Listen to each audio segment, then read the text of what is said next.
60% mental and 40% physical. Math was never our strong suit, but breaking down Ohio State football is. Sit back and join us for Buckeye Grove Instant Access, part of the Unscripted Ohio Podcast Network. You can do it! Brought to you by BuckeyeGrove.com. Post-game thoughts, immediate analysis, and much, much more to put the big game into perspective. Without any further delay of game, here's your host, Kevin Noon. Kevin, goddammit. Welcome to the BIA podcast. I am your host, Kevin Noon. BIA, Buckeye Grove Instant Access Podcast. It is, what is it, Friday. It's Friday. This week has flown by. Earlier this week, we joined you and we talked a little bit about the recent NFL draft. Now we're going to go back even a little bit further and talk about Ohio State football and their spring practice season culminating with the 2021 spring game. And as always, going to bring in Griffin Strom, our excellent team writer over at Buckeye Grove. Griffin, welcome to the show. Thanks for having me, Kevin. Absolutely. And, I think before we dial down into the spring game itself and what it is, what were your impressions just of, very limited access about, of what it was like for Ohio State to be able to participate in a full spring practice period? Last year, 2020, they got through 3 practices. They broke before, quote unquote spring break, and then the world changed. Now they got to go through a full spring practice. Maybe not everything is, business as usual as it was in years past, still some distancing and things, but just your overall thoughts. Yeah, I think, we got what we didn't get last year, and what Ohio State fans that, are eagerly await these spring games, didn't get last year because of the cancellation, which was you actually get to see, some of the first or second year players, guys that are going to be stepping into bigger roles in the upcoming season. You get a little sneak preview and see, you get to check in with their progress. You get to see you get a real first impression, prior to the pressure of a real game, per se. So you got to see a Jack Sawyer, running around making plays, with 3 sacks. You got to see, some of these young quarterbacks. Obviously that's going to be, the main thing that, the layman is going to be watching for in this situation specifically. Obviously, with Justin Fields going to the NFL, you've had C.J. Stroud, Jack Miller, Kyle McCord, kind of in that 3-man race. And then I think there was really some kind of interesting developments on the defensive side of things as well, with just a lot of injuries and kind of new shifts and alignments, possibly because of obviously the way things ended last season, some coaching realignments. So those were kind of some of the more interesting angles from a macro level when we're talking about this past spring game. Exactly. So, I kind of went round and round how we would approach this because we are dealing with some stuff that's a couple weeks old. But, I think it's an opportunity for us to really let things kind of soak in and be able to think about things. So let's start on the offensive side of the ball. And I when I say offense, immediately I think where I'm going to go with this. The quarterback derby between C.J. Stroud, Jack Miller, Kyle McCord. Do you think personally, I know that the coaching staff has come out and said that this is going to be something that's going to go into fall practice and whatnot. Things may not even be determined once the season starts, but do you think we have a pretty good idea of what maybe the quarterback pecking order is going to be? Yeah, I certainly think so. I certainly think if you went into the spring game thinking that C.J. Stroud pretty much was, the clear leader, I don't think we saw anything in any of the open spring practice sessions or the spring game that would necessarily dissuade you from thinking that, heading into the summer. He had a very good showing, an efficient showing out there, threw a couple of touchdowns, which neither of the other 2 guys did.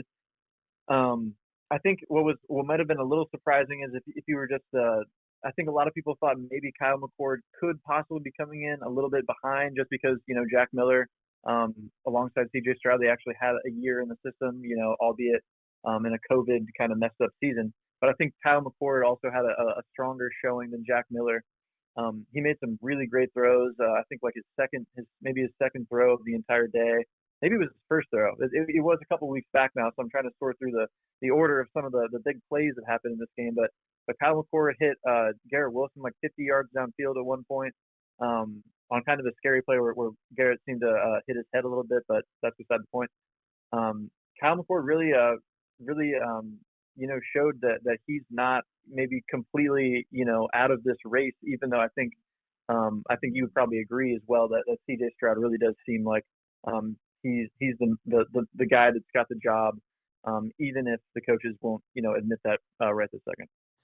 Yeah, and then talking about Jack Miller, I'm looking at his combined stats: 17 of 30 for a $128 and an interception. And that interception, they were going toward the north end, and Ryan Watts got in the way of a pass, something that needed to be a little bit more of a back shoulder throw. I wouldn't say that Jack Miller had a bad spring game per se. It probably wasn't as good as the other two guys. Certainly heard a lot of positive things coming out of practice itself in general, though.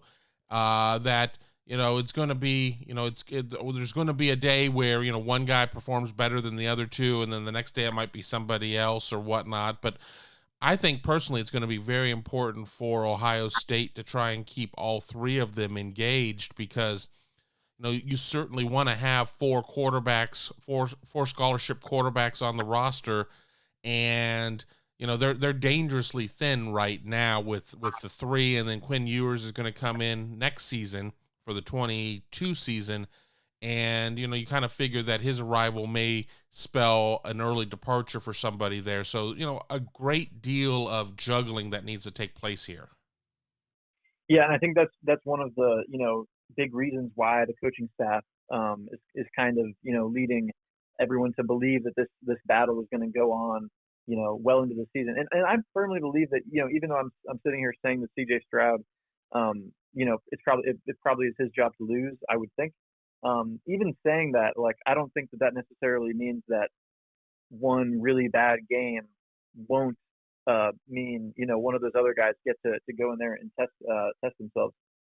Like, I could definitely see, CJ Stroud comes out in the first two games and doesn't play well. Like, I don't think they're gonna necessarily ride him for the entire season, because I do think a guy like Kyle McCord is looking, extremely talented as well. And they have to, like you're saying, they have to kind of keep those guys engaged, especially, in today's climate where guys, can transfer out, just like that.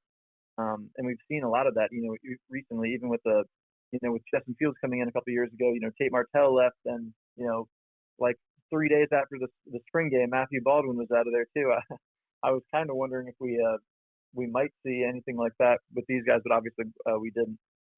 But yeah, I think the coaching staff definitely is making a concerted effort to, make all three of these guys definitely feel like they could end up on the field this year.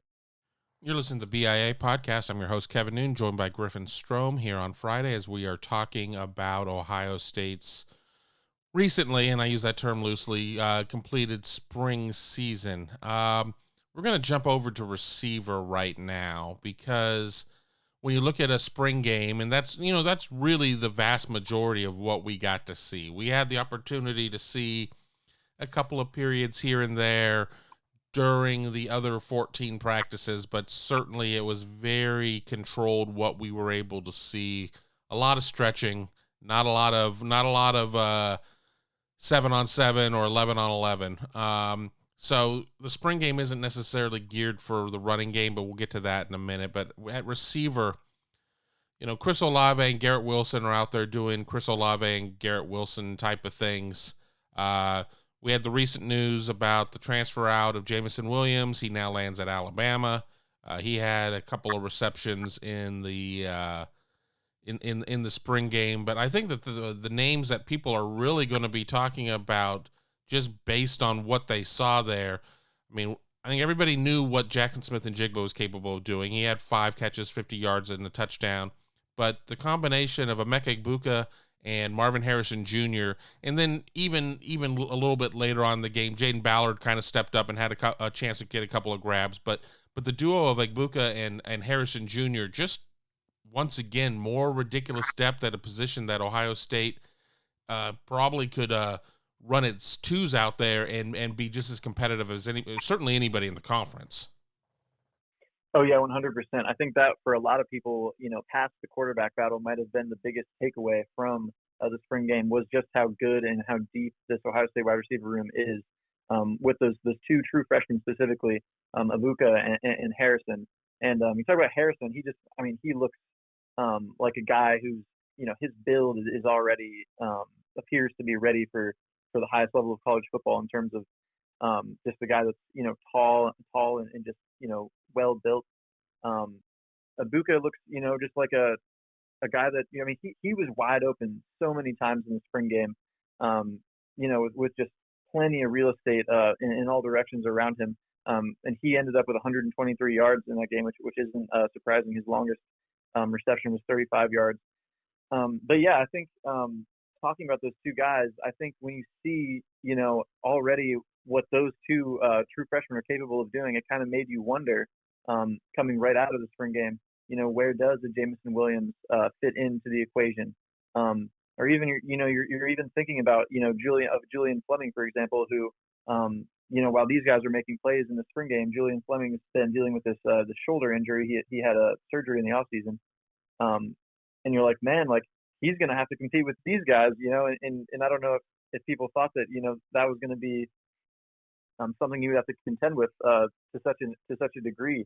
But I did an article called "The 5 Things We Didn't Learn from the Spring Game" right after the spring game, and the first thing I wrote about was we did not learn from the spring game where Jameson Williams really fits into things, and it's just kind of interesting because just a couple weeks later, obviously we saw that he left to go to Alabama because there's just so much talent in that room, and with Chris Olave coming back, Garrett Wilson moving out to that other outside receiver, and then Jackson Smith and Jigba coming into the inside. It's like Jameson Williams is going to have to take a step back, and then you still got to fight, for opportunities with this next crop coming up.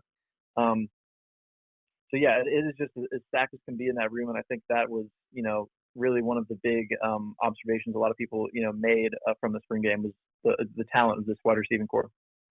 Right, and you as you mentioned, Julian Fleming really kind of shut down as he was dealing with his shoulder recovery, and then G. Scott moves out to tight end. My understanding, he was a little dinged up, so we didn't get to see him out there. So I mean, they're just having to try and find ways to get these guys out on the field. I mean, certainly, I think Scott, if he's able to make that transition to tight end, certainly gives Ohio State somebody behind Jeremy Ruckert, and you have Joe Royer, and you have Kate Stover. I mean, they're just a ridiculous amount of talent. And on top of that, it's just, how are you going to find ways to get them out there? But I mean, I guess in a lot of ways, that's a good problem to have instead of trying to figure out how to get any offense out there. Right. Well, it's a good problem to have, but also at the same time, just like we saw last year, with Olave and Wilson being back again for Ohio State, that's kind of been a recurring question to some of the offensive coaches, over the spring is, all right, how are you guys going to, approach trying to get the ball to a Jeremy Ruckert, or trying to get the ball to all these other, talented wide receivers you have coming up to kind of keep them engaged, similar to how we were talking about the quarterbacks a minute ago, because you see with a stacked position room like Ohio State has a wide receiver, guys are not shy about leaving it if the opportunities aren't coming their way. We saw Mookie Cooper last year. Now we see Jameson Williams, and things are still as stacked as ever. And Ohio State just has a ton of options. And but you never know, with a different quarterback, kind of at the helm. Obviously, Olave and Wilson were his guys, that he just, could find again and again and again. But you look at a new quarterback coming in there, the chemistry might not be exactly the same. Maybe a CJ Stroud and a Jackson Smith and Jigba, or Abuka could have could see a lot more targets just because of that change at quarterback. Let's jump over to running back, and as I said a couple minutes ago, really hard to judge when you're playing thud versus tackle in the spring game. 67 yards on the ground on 32 attempts. Obviously, Ohio State has to account for the loss of Trey Sermon, who got drafted here recently. We didn't see Master Teague out there, so we got a nice little chance to see 6 carries by Marcus Crowley. We got to see 5 by Mayan Williams. We got to see true freshman Trevion Henderson out there. We got to see true freshman Evan Pryor. Are you able to take anything away from what you see there? Or, I mean, is that definitely going to, I don't remember your 5 things we didn't learn from spring practice, but I would imagine that we don't necessarily know what the running situation is going to look like in terms of a hierarchy. I mean, I think people who are worried that Ohio State's suddenly going to forget how to run the ball, and I think they need to step away from the ledge a little bit, but we may not necessarily know what the rotation is going to look like, even though I think the assumption is that it's going to be Master Teague until somebody takes it away, but he's not going to be a 22, 25 carry type of guy per game. Yeah, and it's funny you mentioned, one of the things I listed as the 5 things we didn't learn. I said anything about the run game because in the thud protocol tackling and whatnot, you really just couldn't glean much from the running game. Guys are down when they might have been able to bust out of an arm tackle, things of that nature. Master Teague obviously did not play in the spring game.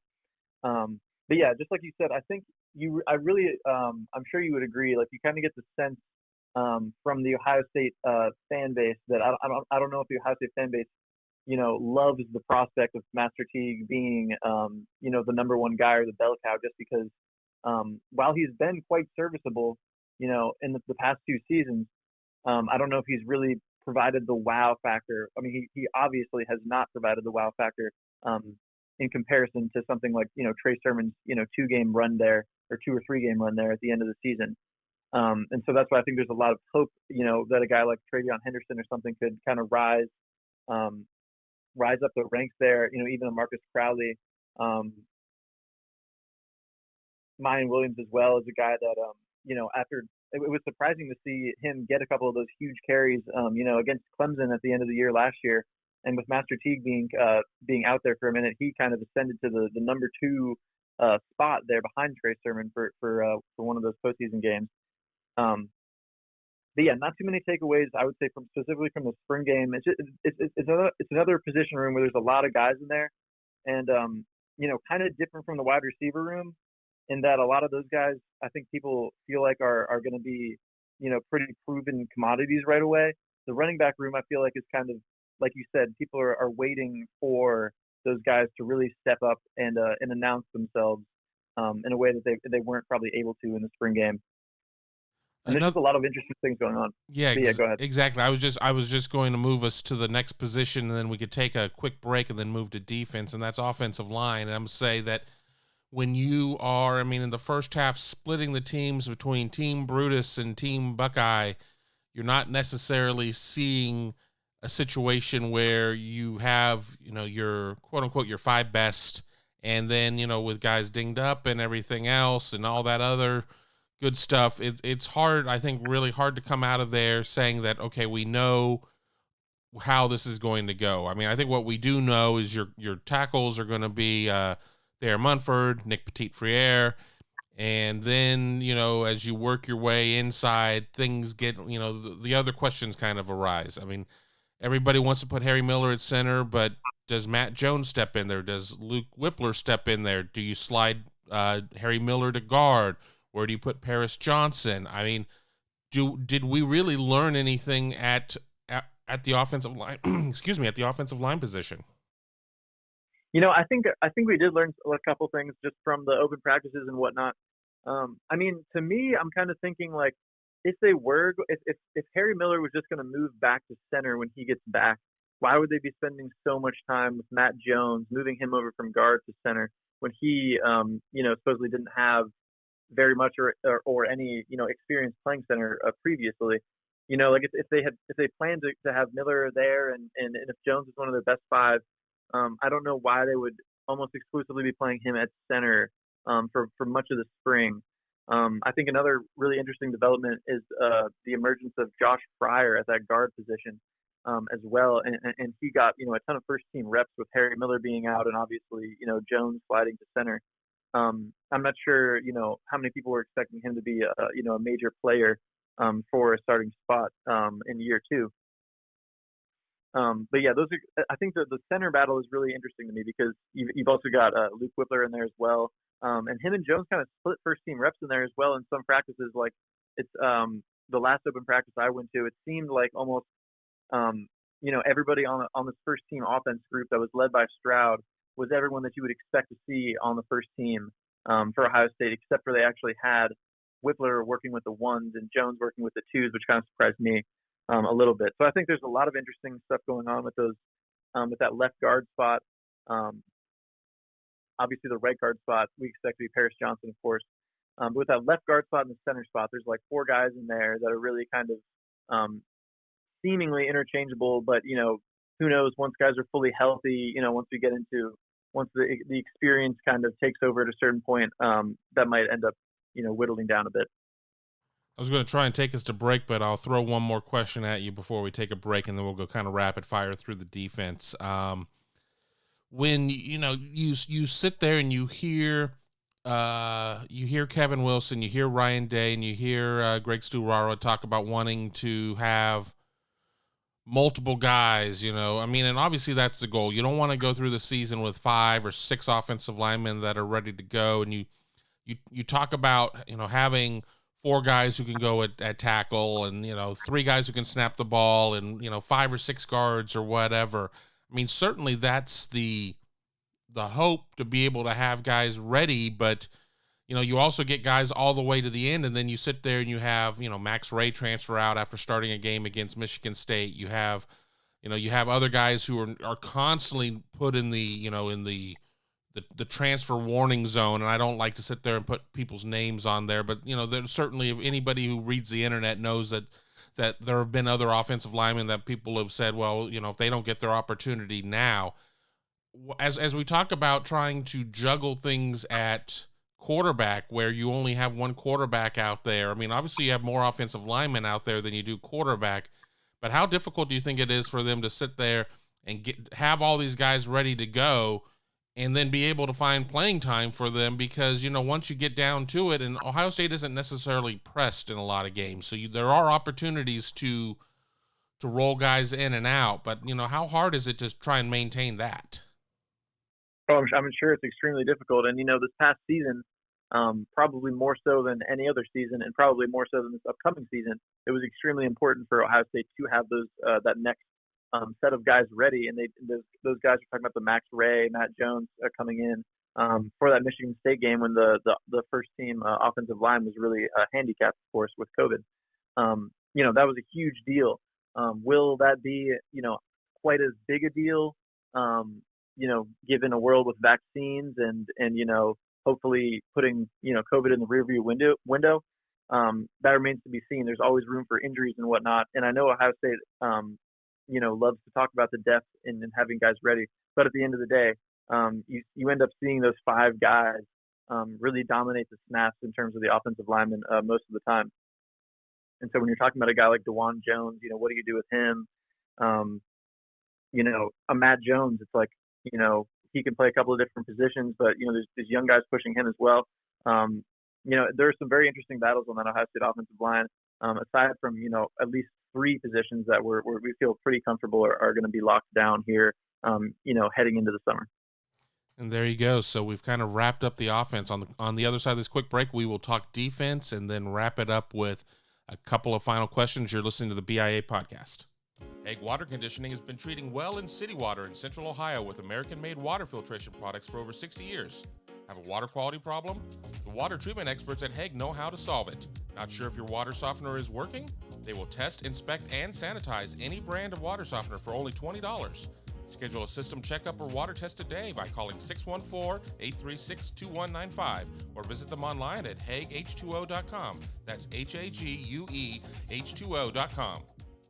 Welcome back to the BIA podcast. I'm your host, Kevin Noon, joined by Griffin Strom. We are talking about the Ohio State spring game, spring practice period, everything now as we lead up until they get back out there for summer workouts. We've gone through the offense. We're going to talk defense. A little bit more difficult here because, honestly, the spring game, in my opinion, is built to be an offensive showcase. I mean, even though the score was 28-13, it wasn't like 45, whatever. The rules are set up much more for proficient offense and proficient defense. I mean, obviously, we saw Jack Sawyer go out there and have 3 sacks. Honestly, I think he could have probably been credited for a couple more.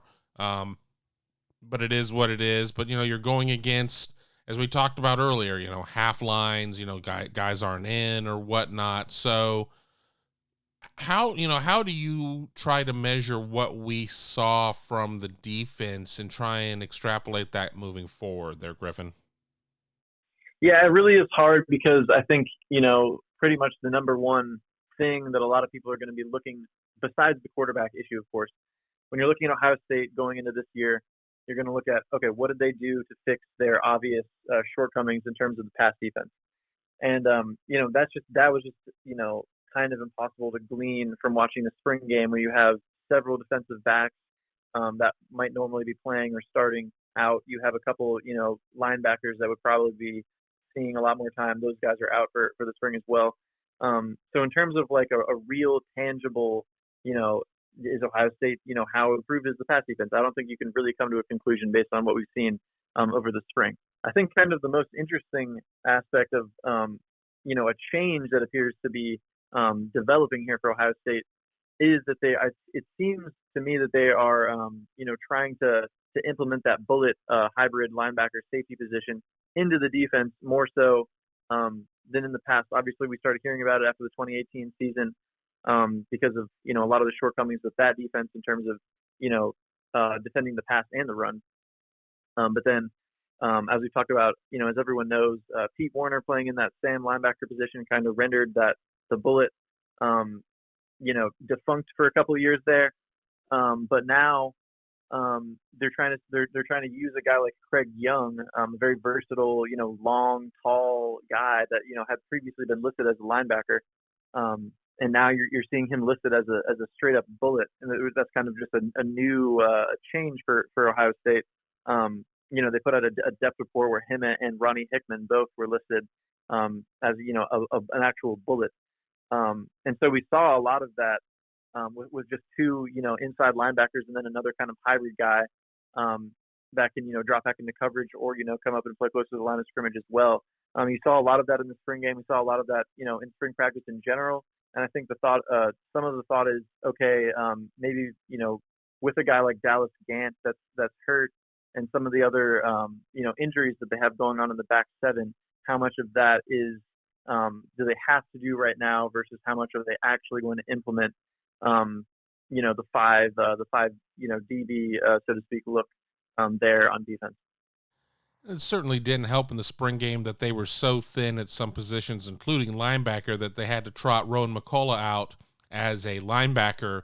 He is your usual long snapper, so and he recorded a tackle for that matter, but not necessarily what you want to you want to be able to play everybody. Let them be able to play on the field at Ohio Stadium in front of even a limited crowd, but they certainly didn't have the depth there. Something that's kind of been building and we still don't have a resolution on there is the linebacker position. And I think a lot of people are still looking toward Henry Toto, the former Tennessee linebacker, to see if he will in fact transfer to Ohio State or not, whether or not, we know something into this week, and we're losing that window right now as we're here on Friday.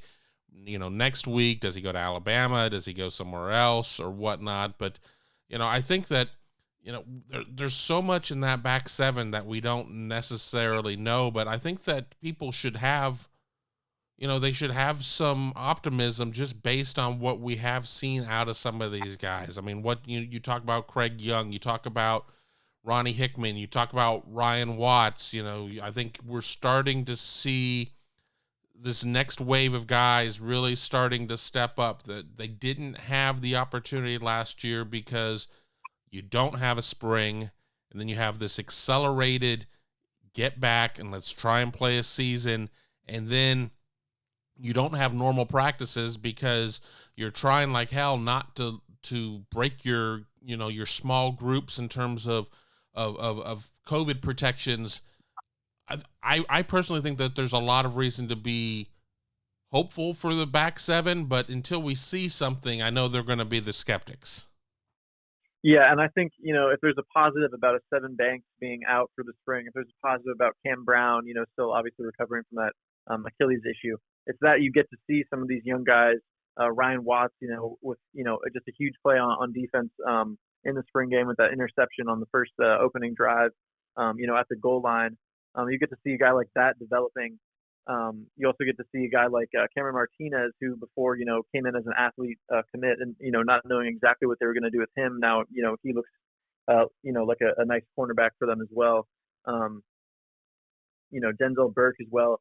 A lot of these younger guys are getting those reps now, over the course of this spring. And that way, they're going to have a lot more depth. I think, a big takeaway from the spring, I think for the coaching staff, in terms of, Ryan Day overseeing it all, and then Kerry Combs specifically with the defense, is that they both, spoke really highly of the depth that they're developing, with the defensive backs. And they said specifically, like, we did not feel like great about the depth of our secondary last year because of the COVID issues, because of the personnel turnover, guys going pro and whatnot.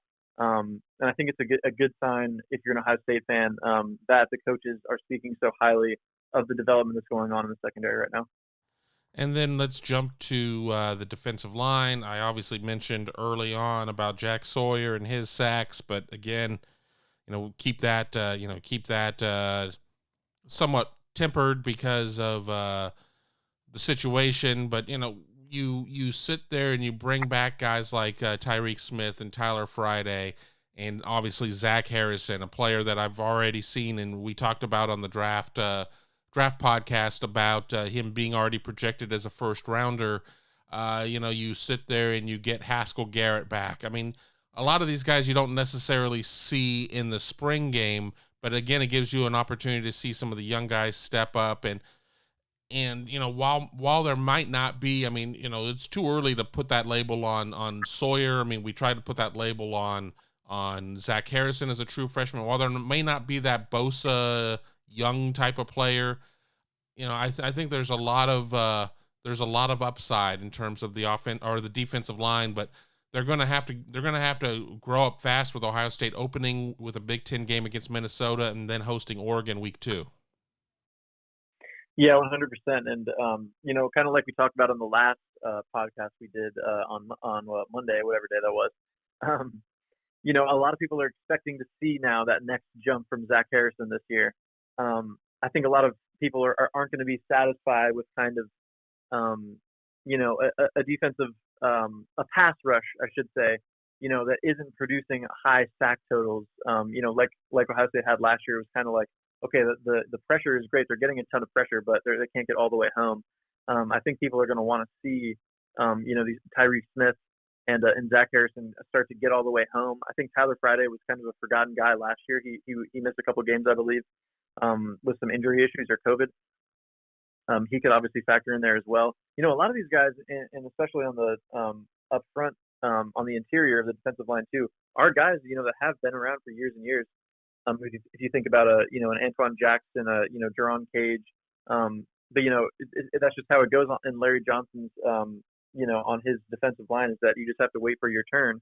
And, all of a sudden 1 year, just like a Haskell Garrett last year, for example, you come out and have a huge breakout season. Now, we don't know exactly who those guys are going to be that are going to have that huge year. I think they've been, hoping that Antoine Jackson can probably do more up front for them for a couple of years now. Is this now finally his season to do that? That remains to be seen.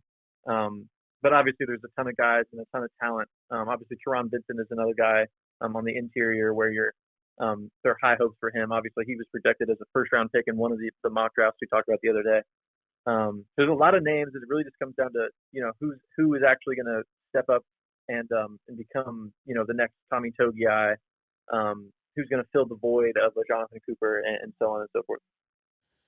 And last question I have is, we're closing in on the 35-minute mark here on the BIA podcast. I want to thank everybody for listening.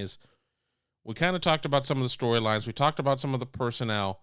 Walking out of spring, what is the one thing that you think that we're not talking about enough? I know that, that's a pretty broad question, but what is that one thing that you think maybe we should be talking about a little bit more, or should be in more focus as, players have had, the opportunity to have a couple of weeks and then are going to be starting to fire up, with the Maymester and everything going back through summer drills and all that good stuff?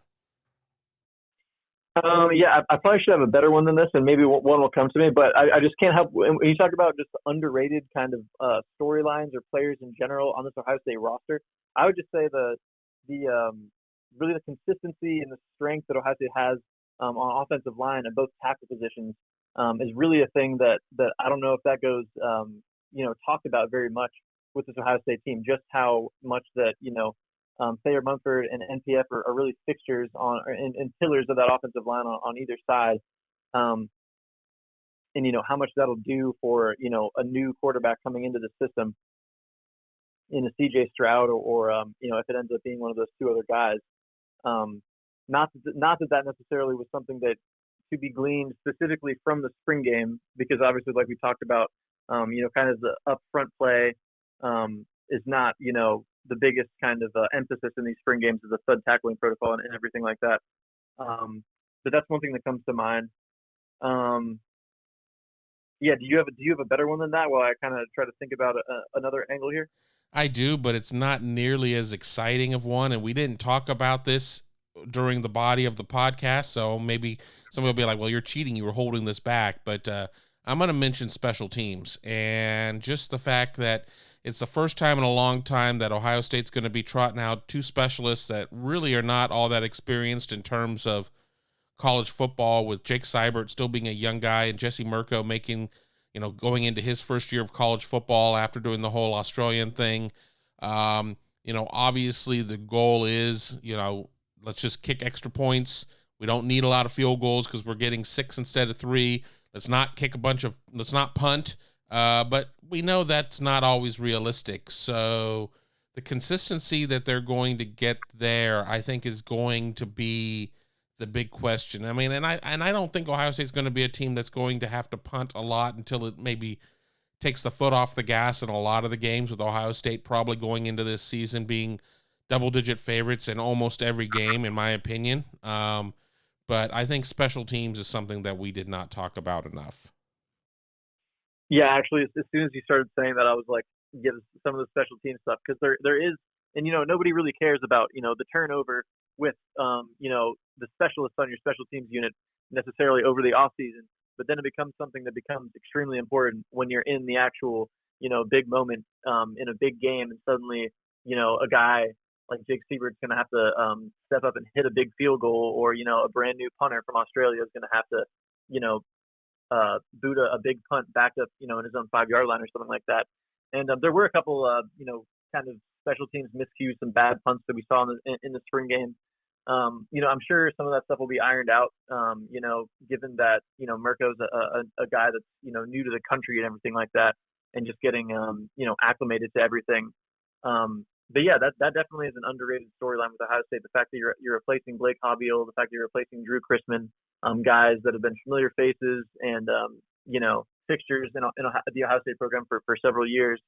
And the fact that, the Ohio State special teams is also being overseen by a new guy in Parker Fleming as well, who got promoted this offseason. So yeah, that's not something that's not a flashy, storyline that a lot of people are going to be talking about in, barbershops and bars and whatnot. But that could become, something to look at, once we start getting into some of these first games for Ohio State. Absolutely. I agree with everything you said there. And, as we're closing out the show, I'll throw it back to you one final time. Any final thoughts or anything that you want to add as we put a bow on spring football 2021 for the Buckeyes? Yeah, I would just say, I guess, in the quarterback situation, I really don't know how you could come away from the spring game and really have, all that much trepidation about what you saw if you're worried about replacing Justin Fields. I think, Ryan Day, the past 4 years or whatever has kind of proven that, each guy that he's had has been able to do some really special things with this pass offense, running that offense from under center or out of the shotgun more appropriately. But I think when you look at the quarterback play and the wide receiver play, that stuff is just really, jumping off of the field at you. And I think that's something that Ohio State fans are going to be able to continue to be excited about, carrying over from the last few years when you look at some of the young talent on this team. And for me, it's just football will be here soon enough. Let's not wish away our summer. Everybody hopefully will have the opportunity to unwind a little bit here before we get into the fall. But I know excitement is really high for football season, and here's to getting a full 12-game schedule in, and potentially up to a 15-game schedule if Ohio State is able to get back to the championship game. But we will have a lot of podcasts between now and then where we'll be able to talk about this. Griffin, thank you once again for taking the time out and speaking to us here for about 40 minutes about Ohio State football. Thank you. And I want to thank you all for listening as well here in the BIA podcast. I'm your host, Kevin Noon, and we will be back with you next week. Be sure to stay up to date with Buckeye Grove Instant Access when the news breaks or after the big game, exclusively at buckeyegrove.com or anytime on SoundCloud, iTunes, Google Play, or Stitcher as part of the Unscripted Ohio Podcast Network. Hit that subscribe button so you can stay in the know and never miss a single episode.